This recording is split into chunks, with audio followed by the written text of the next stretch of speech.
Hey guys, welcome back to my channel. So today we'll be using the same frame that I used in the last video by Kate, the gold frame. And I want to apologize because I did forget to get the beginning when I first started. So we'll be starting from here. I simply added the balloons on by twisting them onto the pole, and we'll be filling them all in. And these are the same colors I used in the last video. So we have Blue Slate by Tuftex, Fog by Tuftex, we have Rosewood by Sempertex, and we have White Marigold by Garland. Actually, I think they was like Lush balloons. I don't know. It's the White Marigold balloons. So right now we are basically filling out the frame of the backdrop. And this backdrop kept falling. I guess it was a little windy that day, but it kept falling. So y'all see what I do later on in the video to keep it up. So right now I'm just putting on those clusters. I used all the balloons that I inflated, and I had to inflate some more to fill in that middle area. And when I got really down to the bottom, I used quads of 4 at the lower part. I didn't use the cluster of 6 balloons. I just found it easier to use the quad of 4. Learned that tip from Dress Your Daydream. And then that White Marigold right there, I actually end up adding 6, that cluster of 6. But the rest of them that fall in that Rosewood at the bottom, I'll only use a quad of 4. And now that we are done, I am going to start filling in the middle. So I'm just going to go back around a circle. And I only had to do this. It wasn't too bad. I thought I was going to have to go in like a circle twice. But I guess the frame wasn't as big as I thought. Or it's not as big as the one I originally have. Even though I never did this setup on that one, but I feel like that one is a little bit bigger than this one that I got from this company. So I'm just going around, and it was kind of hard to tie some of the necks because they was reused balloons.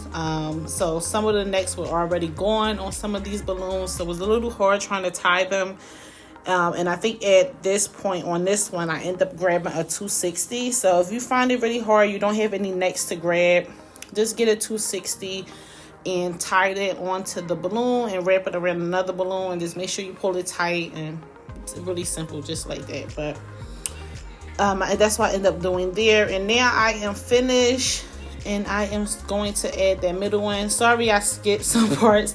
It'd be hard trying to do like the video because I also try to get content for Instagram to do a reel, and I record on my phone. So there is basically a reel you record in one direction with your phone, and then for YouTube I record in another direction, horizontal, vertical. I don't feel like figuring out which one is which, but either way I record 2 different ways for Instagram and YouTube. So sometimes I have to, cut you guys in the middle of me setting up just so I can get a portion of that content for Instagram until I decide to buy a camera.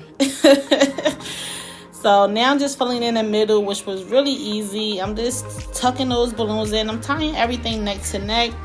Once I got to that really middle area, I tied it to the one next to it, below it, up top. So it was tied all around, really tight.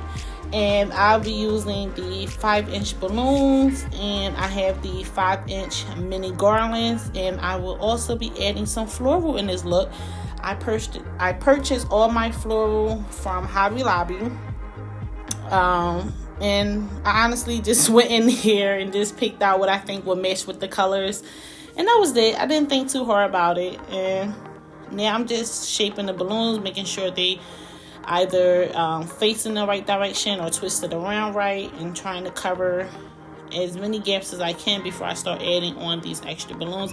And I really didn't care too much about any space I had or any gaps, only because I knew I was adding in 5-inch balloons, more 5-inch balloons, and then I also was adding in that floral. So when you add in the floral, you want to make sure it's definitely some space in there.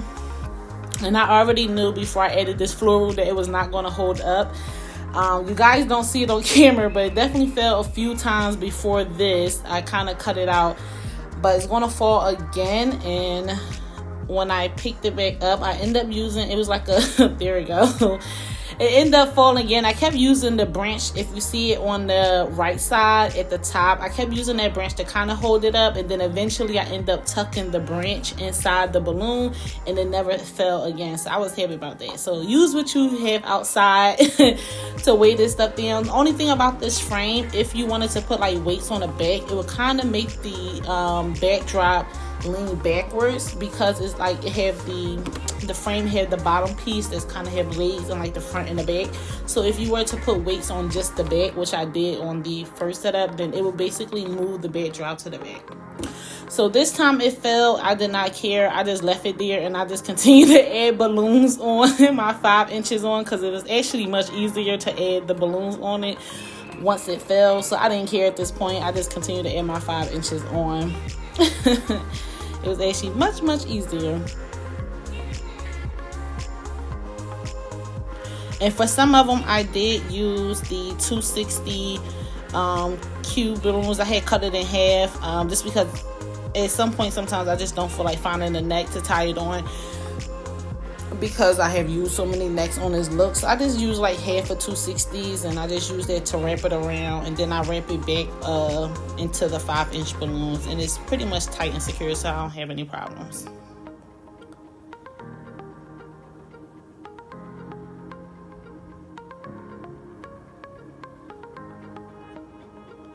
So now I'm adding in the floral, and off camera I did add in some more 5-inch balloons on the Rosewood. You can see those are kind of empty right now. I did add some 5-inch balloons on those after I added some floral in. And again, all the floral is from Hobby Lobby.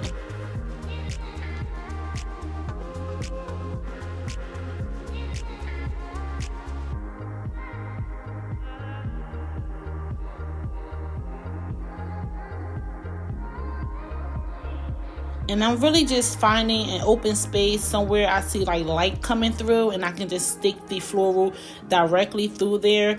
And it pretty much stayed. I didn't have to bend it. I suggest if you do have it, if it's falling out, just bend it and bend the tip of the floral, and you should be fine, like in the middle. And bend that area, and that's pretty much it. But I just found up some light and stuck it through so it won't, you know, pop the balloon. And this is the final setup, you guys. So this is the matte version, and I did use some tire shine, which I don't suggest using indoors. And if you use it outdoors, make sure it's not an area where people will be walking too much, unless you put like a plastic, some kind of plastic down before you spray it, because it does make the area slippery and things like that. But this is the final look, you guys. This is how everything turned out. I absolutely loved it.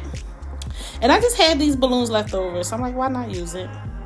All right, guys, thank you for watching. I'll see you in the next video. Bye.